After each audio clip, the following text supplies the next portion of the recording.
Muito bem-vindo, bem-vinda ao canal Um Pequeno Passo. Eu me chamo Ricardo Freire e esse é o primeiro vídeo da série Engenheiro Aeroespacial Responde, onde eu vou responder as perguntas mais frequentes que o pessoal traz para mim relacionadas com engenharia aeroespacial, como por exemplo, como que é o trabalho de engenheiro aeroespacial, como está o mercado, como é que é o curso de engenharia aeroespacial e outras perguntas semelhantes. E para isso eu abri um espaço aqui na comunidade do canal, aqui no YouTube e também lá no Instagram, para reunir essas perguntas relacionadas com esse tema. E eu vou começar respondendo a pergunta do Rafael Araújo, que foi a seguinte: quando você decidiu se tornar engenheiro aeroespacial e como foi a sua preparação?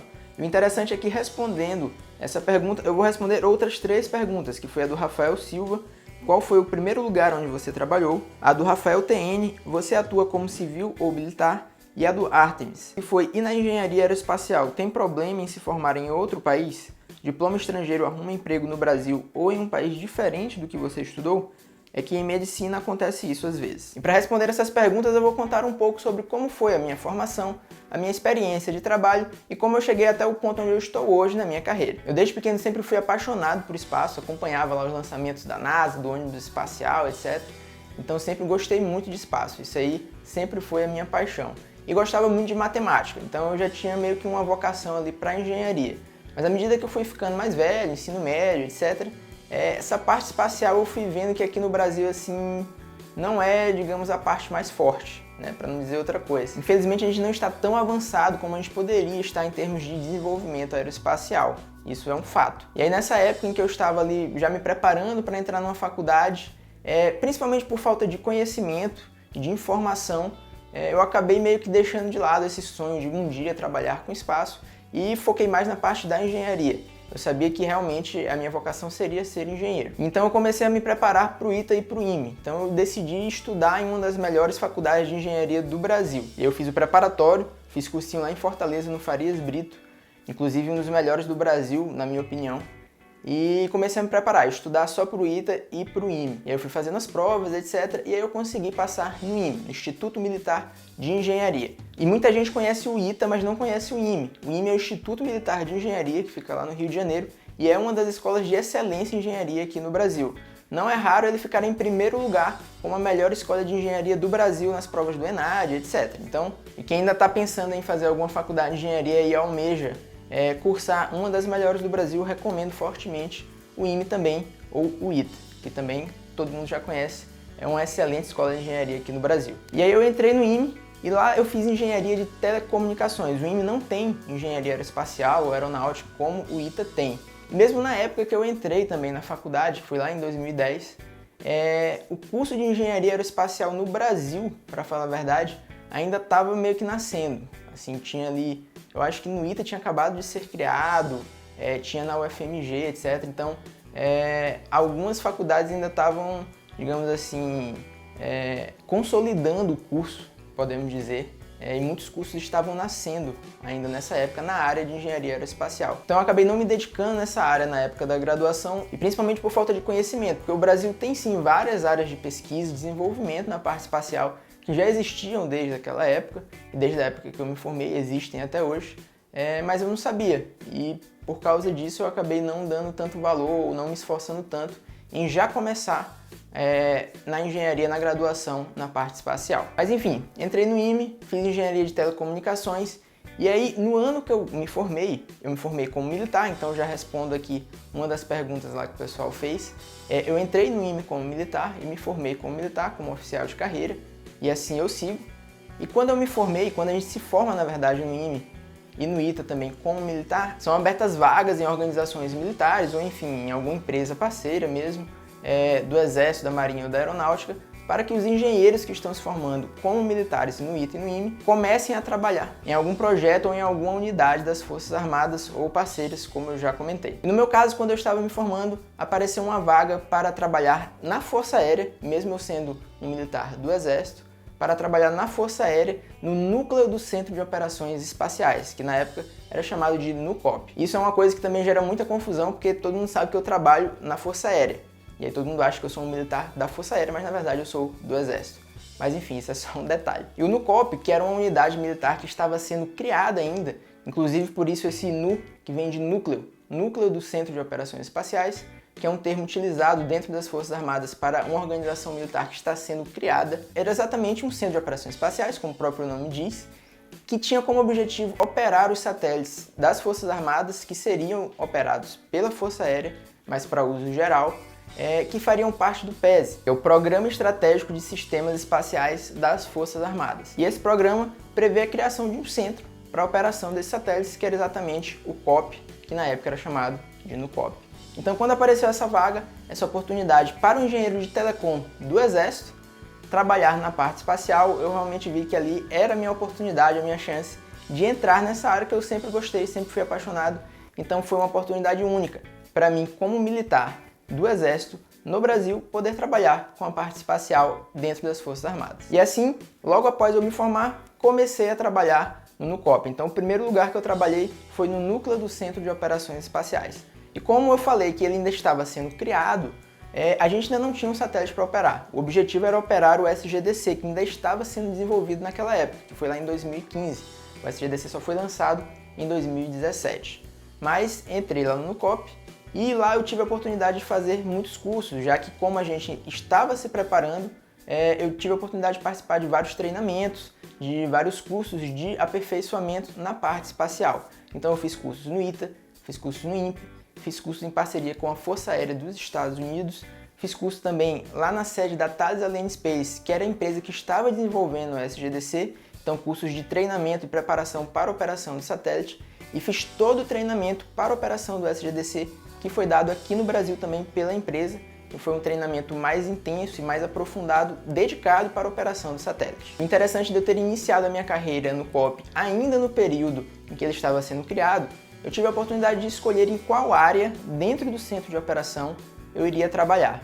Então isso foi também uma oportunidade muito boa, e como eu estava já envolvido nessa parte espacial e acabei me interessando muito pela parte de órbitas, de dinâmica orbital, quando o COP estava sendo, digamos assim, consolidado e foi dada a oportunidade de escolher em que área eu iria trabalhar, eu decidi ir para a parte de análise orbital, que seria a parte que ficaria responsável pela operação do satélite em termos de manobras, de atividade do Sol, manobras de evasão, que é exatamente onde eu trabalho hoje.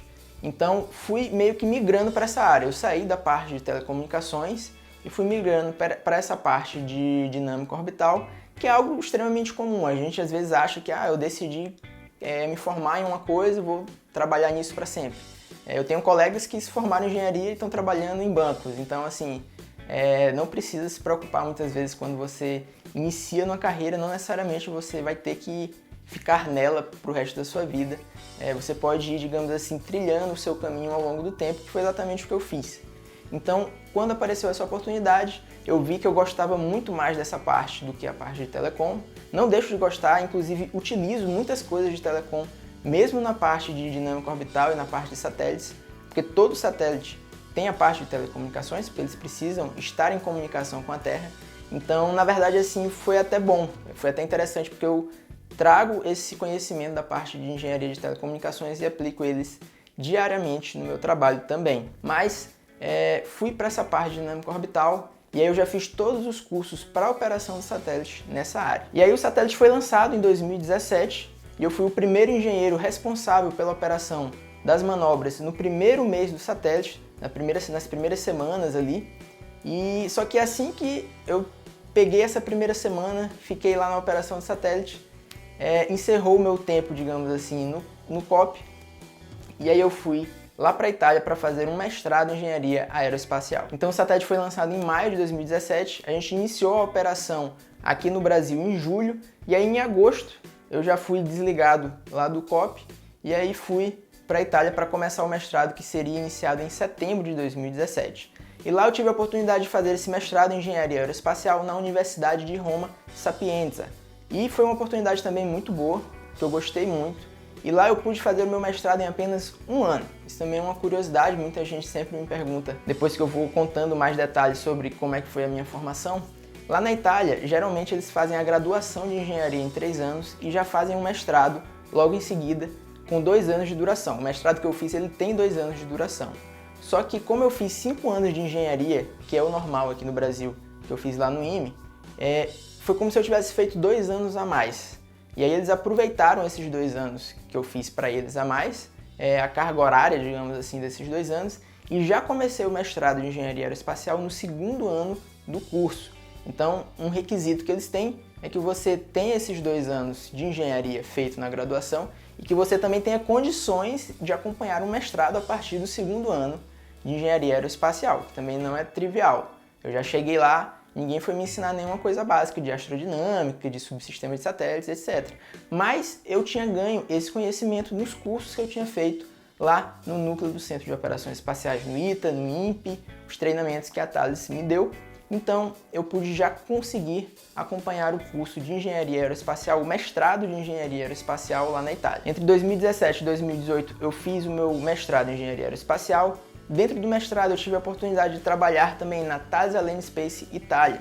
A Thales Alenia Space, para quem não conhece, é uma das maiores empresas de engenharia aeroespacial do mundo, porque ela é uma joint venture de 2 empresas, uma italiana e uma francesa, e ela constrói vários satélites. O SGDC foi construído pela Thales.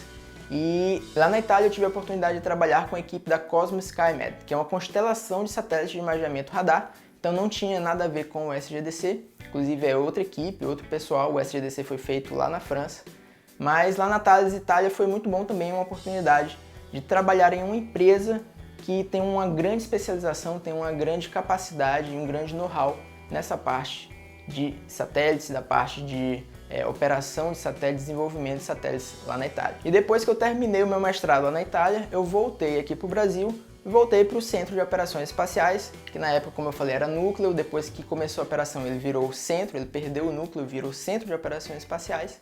E aí eu voltei para a parte de análise orbital, para a operação do SGDC, na parte de cálculo de manobras para evitar colisões e também na análise da atividade solar e como isso vai afetar na operação do satélite. Depois que eu terminei o mestrado também, eu comecei a atuar na gerência de projetos de satélites dentro das Forças Armadas e também criei aqui o canal para divulgar conteúdo relacionado com o espaço. Então, respondi as perguntas que eu falei no início sobre como foi a minha preparação, onde eu trabalhei e como eu falei, eu atuo como militar. Sobre a pergunta do Artemis relacionada com o que é que acontece quando eu me formo em um país, quero trabalhar em outro, etc.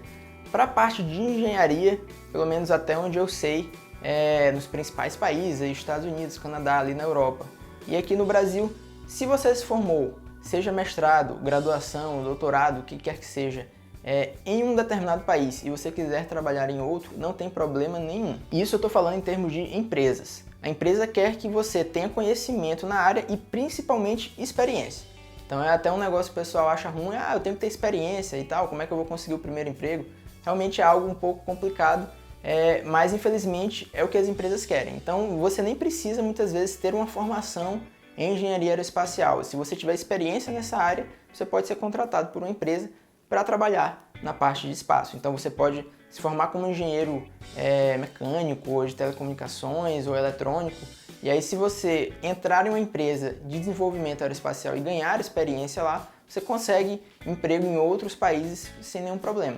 Então, eu, por exemplo, fiz meu mestrado na Itália, estou aplicando ele aqui no Brasil, sem problema nenhum. Inclusive, se você quiser, por exemplo, quero ir para a SpaceX, lá eles, quando você vai colocar lá onde você se formou, eles têm lá as escolas de outros países, sem ser dos Estados Unidos, por exemplo.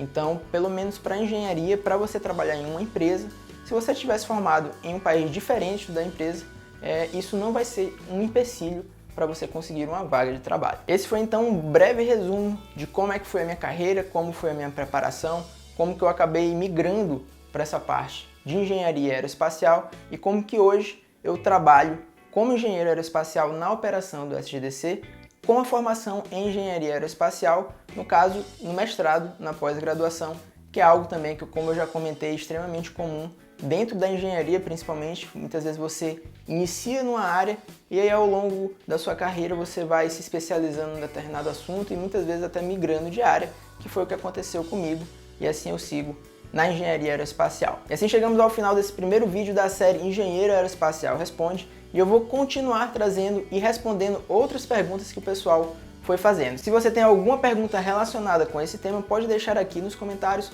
ou ir lá na comunidade, aqui no YouTube, colocar a sua pergunta lá. Eu sempre estou indo lá para ver se alguém colocou alguma pergunta nova e a gente vai seguindo com essa série esclarecendo essas principais dúvidas relacionadas com esse tema. Se você chegou aqui no canal Um Pequeno Passo e ainda não é inscrito, não se esqueça de se inscrever aqui no canal. Se você gostou do vídeo, deixe seu like.